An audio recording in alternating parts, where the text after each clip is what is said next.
러셀은 영국의 철학자입니다. 1950년에 노벨문학상을 받았고 1차 세계대전 때는 평화운동가로 활동하기도 했습니다. 나치가 등장해서 옳지 못한 힘으로 세계를 불행으로 몰아가고 세계 전쟁을 일으키고 하는 것을 바라보면서 권력이라고 하는 책을 발표를 했습니다. 러셀은 이 권력이라고 하는 책에서 권력의 종류를 세부적으로 구분해서 설명을 했습니다. 종교 권력, 정치 권력, 전쟁할 때 필요한 아주 정말 기본적인 원시적인 권력, 말하면 다 무조건 따라야 되는 거죠. 전쟁에서는 그걸 원시 권력이라고 그렇게 표현했습니다. 혁명 권력, 어떤 혁명이 일어날 때 어마어마한 파워를 가지고 기존의 질서를 뒤엎는 거니까요. 굉장한 권력이죠. 혁명 권력, 경제 권력, 언론 권력, 지금 이 세상에 존재하고 있는 이런 권력들을 아주 세부적으로 이렇게 구분해서 설명을 했습니다. 맨 먼저 러셀이 권력에 대해서 강조한 것은 권력은 인간의 본능이라는 것입니다. 인용하겠습니다. 인간의 무한한 욕망들 가운데 으뜸은 권력과 영광에 대한 욕망들이다. 우리 모든 인간이 욕망을 가지고 있죠. 한 사람도 예외가 없습니다. 근데 그 욕망 중에 가장 첫 번째가 권력과 내가 영광받고 싶은 욕망이다라고 얘기를 했습니다. 이 말은 권력은 특정한 사람들만 가지고 있는 것이 아니라는 겁니다. 우리는 잘못 생각하면 어떤 그 위치, 사회적인 위치에 있는 사람들은 권력을 가지고 있고 일반 서민들은 권력을 가지고 있지 않다라고 오해할 수 있는데 러셀의 이야기는 모든 인간은 다 권력을 갖고 있다는 겁니다. 잘 생각해 보시면 이게 무슨 말인지 이해가 될 것 같은데요. 대통령만 권력을 가지고 있지 않죠. 대통령은 국정을 운영하는 권력을 가지고 있는데요. 대통령을 선출하는 권력은 국민이 가지고 있습니다. 대통령을 자리에서 끌어내리는 권력도 국민이 가지고 있습니다.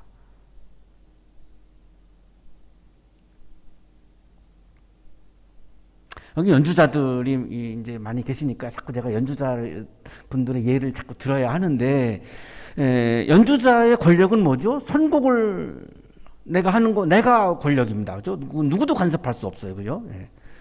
자, 그런데 그러면 청중은 권력이 없을까요? 청중에도 권력이 있습니다. 거기서 뭐 야지를 놓단다든지 뭐 시끄럽게 한다든지 해서 얼마든지 방해할 수 있고요. 연주자가 싫으면 막 그런 방해도 할 수 있죠.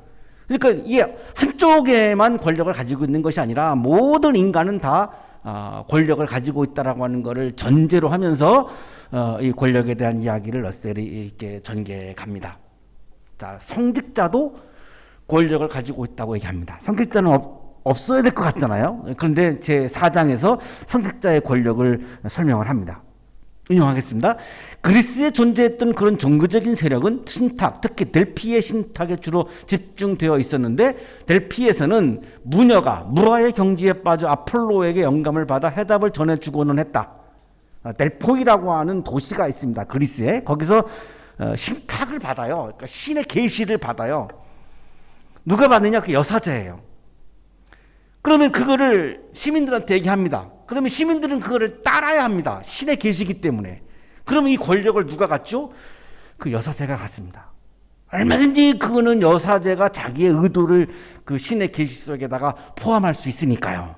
엄청난 성직자가 가지고 있는 권력임을 러셀이 설명을 하고 있는 거죠. 자, 중세시대 때에는 교황의 권력은 어마어마했습니다. 당시에 왕을 세우기도 하고 왕을 끌어내리기도 하고 했던 것은 교황이 다 결정을 했을 정도니까요. 엄청난 권력이죠.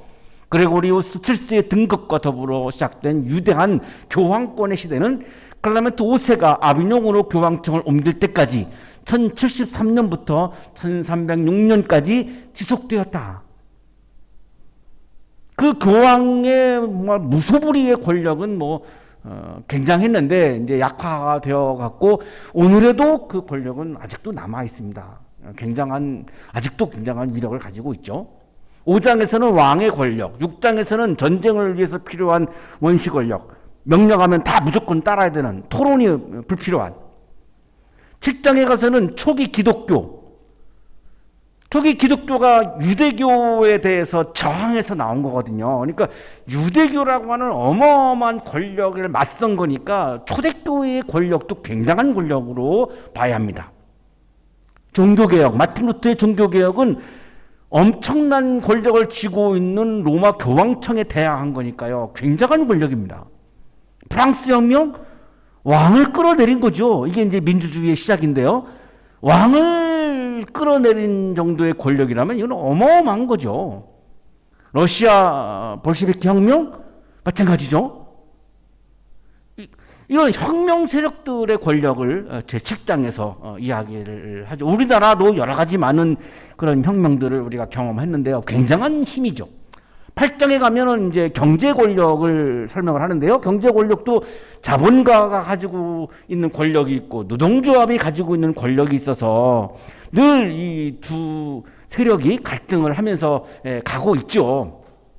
이걸 이제 경제 세력의 권력이라고 설명을 하고 있습니다. 자, 러셀은 권력 자체를 나쁘다고 얘기하지 않습니다. 사랑도 이웃사랑도 힘이 있어야 이웃사랑을 하는 거잖아요. 힘이 없으면 할 수가 없죠. 여러분 같은 경우는 예술적 에너지가 없으면 연주를 하는 것은 불가능하죠. 그냥 로봇가 그냥 AI가 그냥 기계적으로 연주하는 것은 가능하겠지만 거기에 나의 혼을 담아내는, 예술의 혼을 담아내는 그런 창조적인 연주를 할 수가 없죠. 그런 나한테 어떤 예술적 힘이 있어야, 에너지가 있어야 가능한 거죠. 그러니까 그런 것도 다 권력이라고 보는 겁니다. 그러니까 그런 권력이 없다면 그러면 이웃사랑도 할 수도 없고 예술도 할 수도 없고 저 같은 경우는 설교도 할 수 없는 거죠. 그래서 권력 자체가 나쁘다고 얘기하는 것이 아닙니다. 인용하겠습니다. 만일 이웃을 사랑한다면 그를 행복하게 해주기 위한 힘을 소유하고 싶어질 것이다. 따라서 권력에 대한 모든 사랑을 거부한다는 것은 이웃에 대한 사랑도 거부하는 셈이다. 좋은 일을 하고 어떤 기여를 하고 사랑을 하려면 힘이 있어야, 권력이 있어야 할 수 있다는 거죠. 문제는 뭐죠? 나에게 주어진 권력을 사랑하고 어떤 공동체에 기여하는 데 쓰는 게 아니라 그것을 나의 이익을 위해서 다른 사람들에게 피해를 주고 다른 사람들을 해치는 데 그 권력을 사용할 때 문제가 되는 거죠. 그런데 그 권력이 욕망이다 보니까 절제가 다 잘 안 된다는 겁니다.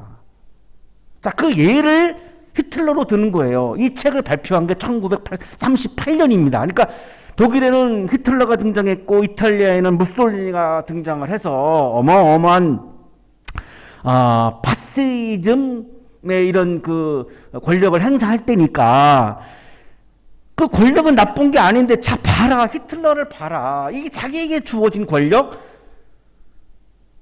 이게 참 힘든 것은 히틀러도 민주적인 절차를 통해서 권력을 잡았거든요. 독일에서. 무력으로 한 게 아니에요. 우리나라에서 어떤 쿠데타가 일어났던 것처럼 그렇게 무력으로 한 게 아니라 민주적인 절차에 의해서 히틀러는 권력을 잡았습니다. 자, 그런데 그 권력을 어떻게 썼냐 이 말이죠. 히틀러가 그거를 세계 공동체에 기여하고 정말 사람들의 생명을 사랑하는 일에 썼느냐 하면 그렇지 않잖아요. 유태인 600만 명을 죽였으니까요. 그 권력을 가지고 생명을 사랑하는 게 아니라 생명을 해치는 일에 썼고 자기에게 주어진 민주적인 질서를 통해서 주어진 국민들이 권력을 부여해 준 건데 그 권력을 창조적인 일을 하는 데 쓴 것이 아니라 사람을 지배하는 일에 쓰다가 보니까 엄청난 세계사의 비극을 만들어낸 거죠. 무엇이? 그 권력이. 그러니까 이 권력이 반드시 필요한데 권력을 잘못 사용하면 이렇게 많은 사람들을 해치고 엄청난 비극이 일어나니 이 권력에 대해서 생각을 안 할 수가 없다는 거죠. 러셀은 우리가 생각을 해야 한다는 거죠. 그래서 맨 마지막 이 18장이에요. 마지막 챕터가 18장에 가서 18장의 제목이 권력 길들이기예요.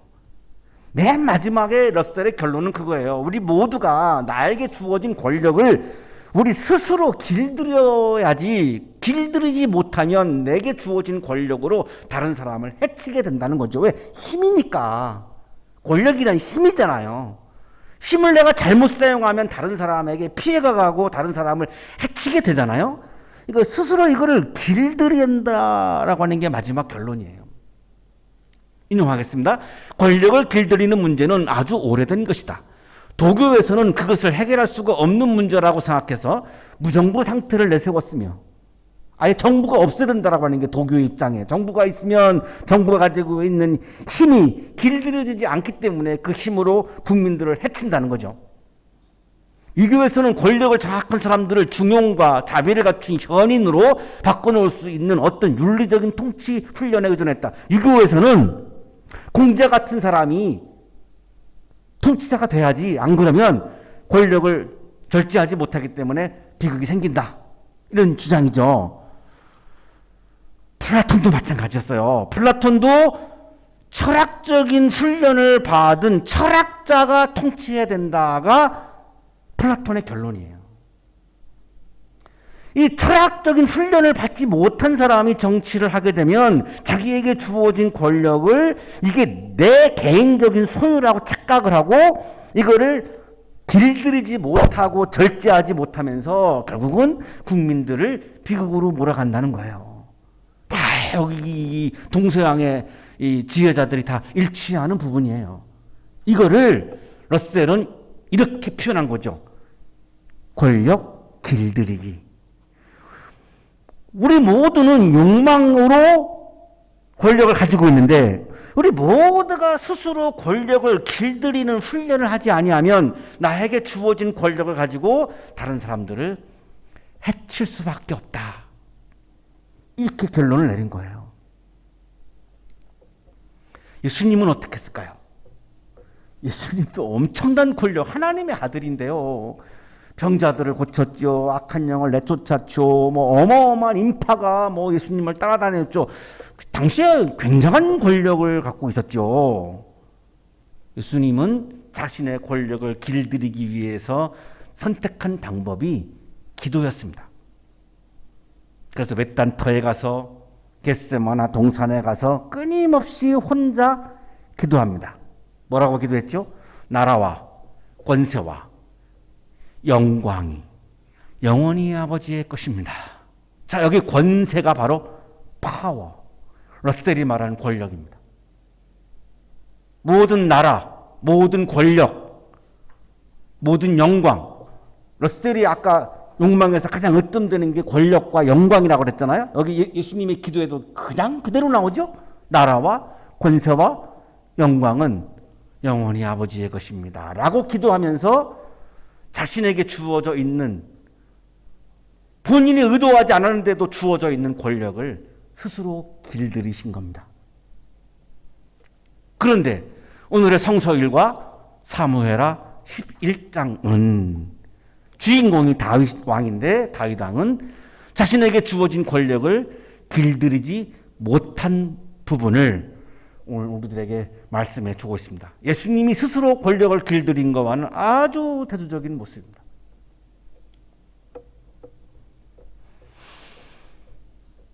오늘 성서일과는 이렇게 시작합니다. 그 다음 해 봄에 왕들이 출전하는 때가 되자 다윗은 요압에게 자기의 부하들과 온 이스라엘의 군인들을 맡겨서 출전시켰다. 다윗은 주전 1003년경에 사울에 이어서 이스라엘의 2대 왕에 오릅니다.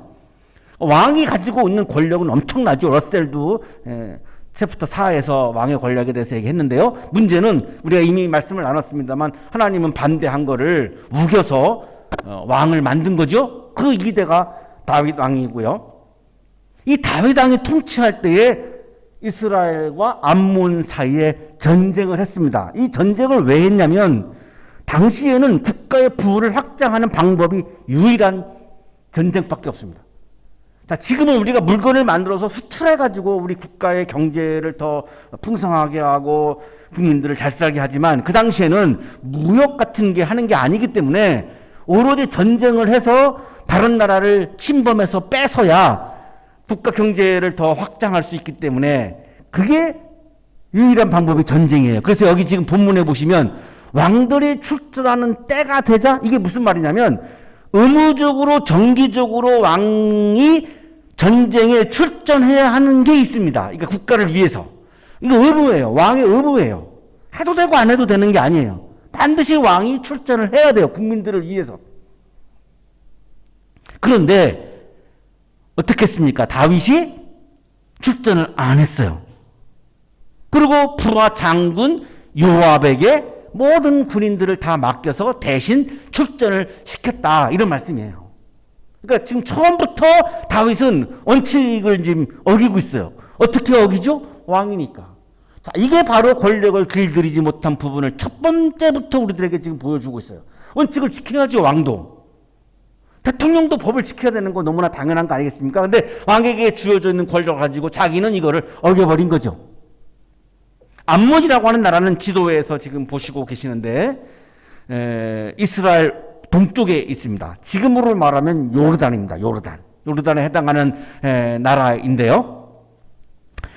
바로 이스라엘과 이제 붙어 있죠. 그러니까 국가 경제를 위해서 전쟁을 한다 그러면 이제 바로 옆에 있는 나라를 쳐들어가는 거죠. 그래서 암몬과 지금 전쟁을 하고 있고, 본인은 안 나가고 출전하지 않고 요압에게 그 일을 지금 맡겼다. 그렇게 지금 말씀하고 있는 거죠. 자, 그런데 잘 싸웠어요. 요압 장군이. 그래서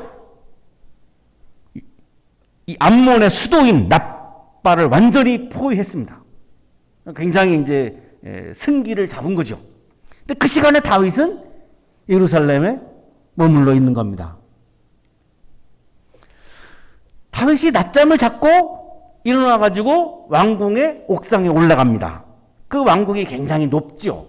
그러니까 주변에 있는 집 안이 다 들여다 보이지 않겠습니까? 지금은 우리가 이제 집에서도 목욕탕에 들어가서 목욕을 하지만 제가 20대 초반에 시골에서 목회를 할 때만 하더라도 저 때도 집안에 목욕탕이 없었어요. 그럼 어떻게 목욕을 하느냐? 물을 끓여가지고 마당에서, 집 마당에서 이렇게 문을 다 걸어 잠그고 집 마당에서 목욕을 했습니다. 제가 20대 때에도 그렇게 생활을 했으니까요. 이 당시는 말할 것도 없죠. 그러니까 이 왕궁 옆에 있는 한 집의 이 여인이 이 마당에다 물을 끓여가지고 이렇게 지금 목욕을 하고 있었는데 다윗이 올라갔다가 그 모습을 보게 된 거고요. 굉장히 그 여인은 아주 아름다웠다. 이렇게 지금 우리에게 말씀하고 있죠. 굉장히 아름다웠다는 거죠. 다윗이 신하를 보내가지고 그 여인이 누군지를 알아봤더니 그 신하는 햇사람 우리아의 아내 밧세바라고 하는 보고를 받은 겁니다. 자, 그녀의 이름은 밧세바입니다. 누구냐? 우리아의 아내입니다. 우리아는 누구냐? 다윗의 30인 특별부대 30인이 가장 다윗에게 충성하는 부대의 멤버입니다. 그런데 누구죠? 햇사람입니다. 유대인이 아니에요. 이방인이에요. 그런데 다윗에게 굉장히 충성했던 군인인 거예요. 조금 아쉬운데요. 지금 이렇게 밧세바의 그림을 보고 계시는데 정말로 아름답게 잘 그린 밧세바를 그린 그림이 렘브란트가 그린 그림이에요. 그런데 너무 노출이 심해서 이렇게 좀 제가 이렇게 예배 때 좀 예술 작품이지만 좀 띄우기가 좀 그래서 굉장히 아쉬운데요. 렘브란트가 그린 그림 한번 찾아보시면 굉장히 아름답다라고 하는 느낌이 이렇게 옵니다.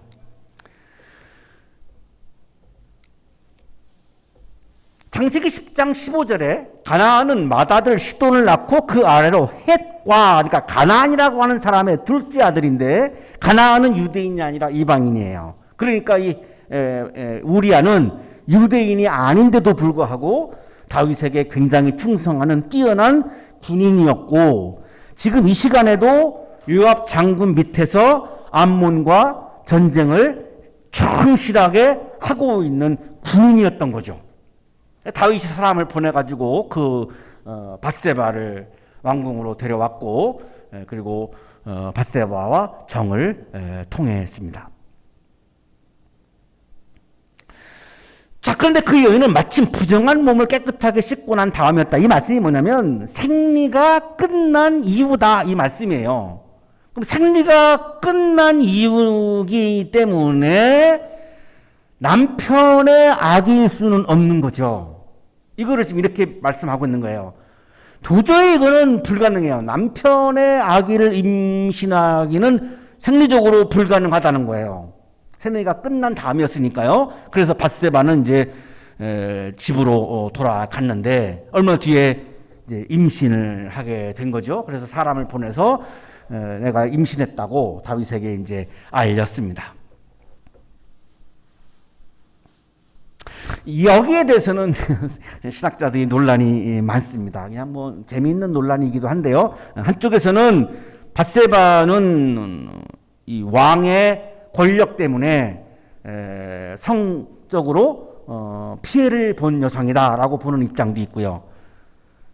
나중에 이제 여기서 태어나는 아기가 솔로몬이에요. 근데 솔로몬이 첫째 아들이 아닌데 밧세바의 노력에 의해서 왕이 되거든요. 3대 왕이 됩니다. 그래서 밧세바는 굉장히 권력욕이 많은 사람이었고 남편을 버리고 다윗의 아내가 되었던 굉장히 아주 정치적인 연이다. 이렇게 보는 입장도 있고 굉장히 논란이 있는 부분인데요. 장일성교서 설명입니다. 그가 마침 월경을 마친 다음이기에 그가 임신한 아기는 남편의 아이가 아님을 보여준다. 어쨌든 간에 남편의 아이가 아닌 것은 분명하죠. 자, 그런데 그 당시에 율법에 다른 남자의 아내와 간통하면 사형에 처하라고 하는 말씀이 레위기 20장 10절에 있습니다. 남자가 다른 남자의 아내 곧 자기의 이웃집 아내와 간통하면 가늠한 두 남녀는 함께 반드시 사형에 처해야 한다. 이게 이스라엘의 법이에요. 그러면 다윗과 밧세바는 사형을 당해야 합니다. 법이 그렇습니다. 법이. 그런데 다윗과 밧세바는 사형을 받지 않죠. 자, 이게 뭐죠? 이게 바로 권력이 가지고 있는 속성이라는 겁니다. 왕이 가지고 있는 권력을 생명을 사랑하는 일에 사용한 것이 아니라 비정상적인 일에 사용을 했지만 왕이 가지고 있는 권력 때문에 사용을 당하지 않는 거죠. 자, 그렇지만 다윗은 좀 불안하겠죠? 그래서 일종의 꼼수를 씁니다. 그 꼼수는 이런 겁니다.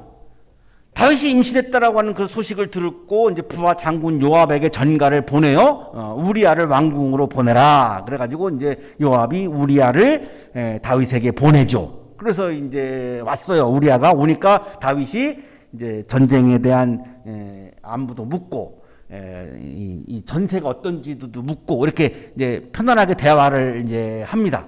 그리고 하는 말이 이제 그대의 집으로 내려가서 목욕을 하고 쉬어라. 여기 목욕을 하고 쉬어라고 하는 말은 뭐냐면 오랜만에 아내와 정을 통해라. 이런 의미를 포함하고 있습니다. 히브리어법에 보면. 그러니까 이제 그런 기회를 내가 너에게 선물을 준다. 이제 이런 거죠. 자, 그랬는데 왜 그랬을까요? 다윗은 밧세바가 남편과 동침을 해서 임신을 한 거로 몰아가고 싶은 거예요. 그래서 동침을 할 기회를 지금 주고 있는 거죠. 전쟁 중에. 국가의 안보가 지금 중요한 게 아니에요. 그게 아니라 지금 내가 저지른 이 치부를 가리기 위한 것이 더 먼저인 거죠. 장일성 교수의 설명입니다. 우리아로 하여금 밧세바와 정을 통하게 하기 위함이었다. 다윗은 여인이 임신한 아이의 아버지가 그 남편이기를 바랐던 것이다. 자, 그런데 문제는 우리아가 집에 가지 않습니다. 왜 안 갔냐면 당시의 법에 전쟁 중에는 군인은 여성을 멀리하라고 하는 것이 그 당시의 법이에요.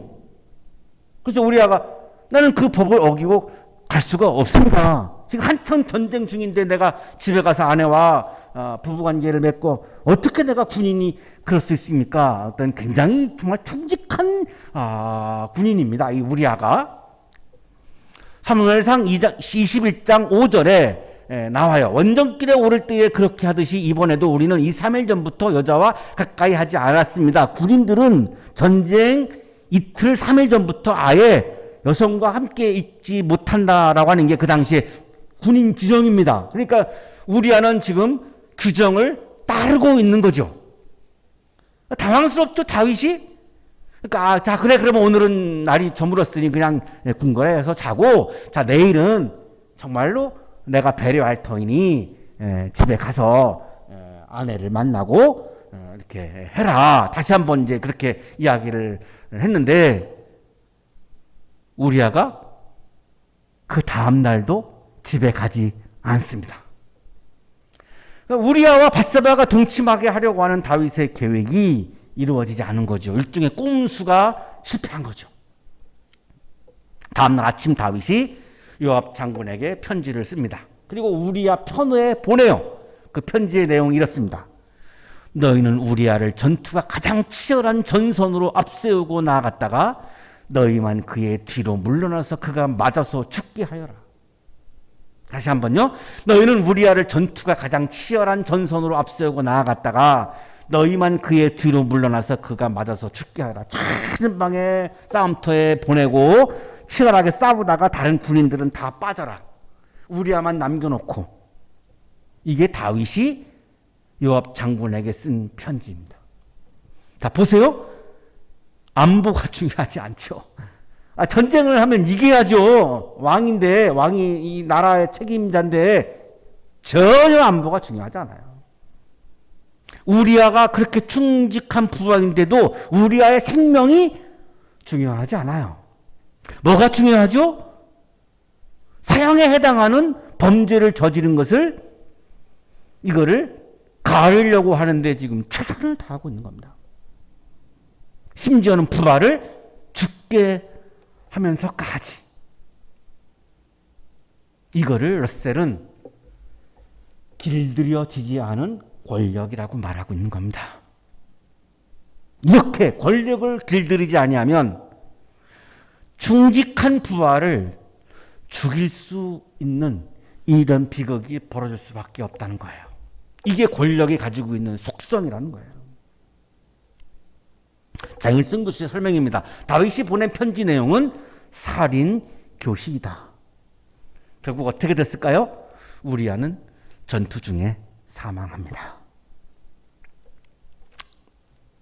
24절에 나옵니다. 그때 성벽 위에 있는 적들이 임금님의 부하들에게 활을 쏘았습니다. 그래서 임금님의 부하들 가운데서 몇 사람이 죽었고 임금님의 부하인 햇사람 우리아도 죽었습니다. 전방에 가가지고 다른 군들이 싹 빠지니까 결국은 질 수밖에 없고요. 우리아만 죽은 것이 아니라 우리아 옆에 있었던 다른 군인들도 죽은 거죠. 다윗에게는 이 군인들이 죽은 게 아무 상관이 없는 거죠.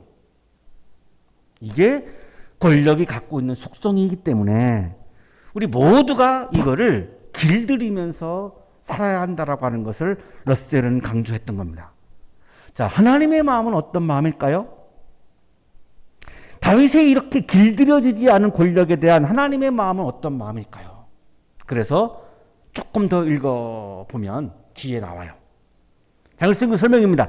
다윗의 더러운 발자취를 덮으려는 노력이 이같이 요압의 도움으로 무사히 끝장을 보게 된 것이다. 그래가지고 다윗은 밧세바를 아내로 삼아요. 부인이 여러 명이니까요. 그 중에 하나가 밧세바가 아내가 되죠. 여기 사이에서 나온 아들이 솔로몬이에요.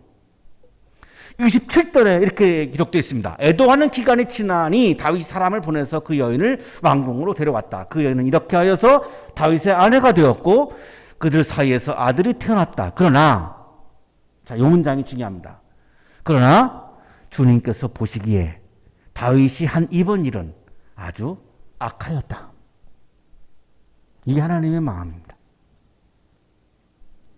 권력을 스스로 길들이지 아니하고 나의 권력을 이용해서 부하를 죽게 만들고 다른 군인들을 죽게 하고 그 권력으로 자기의 치부는 가리고 국가의 안보보다도 내 치부를 가리는 데 더 혈안이 되었던 이 길들여지지 않은 다윗의 권력의 사용에 대해서 하나님의 마음은 악하다 이렇게 말씀한 거죠.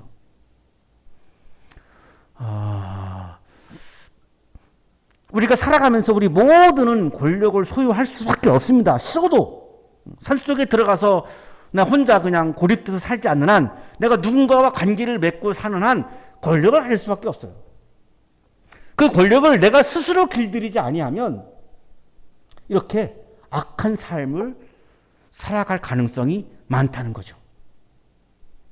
하나님은 다윗이 악하다고 말씀했습니다.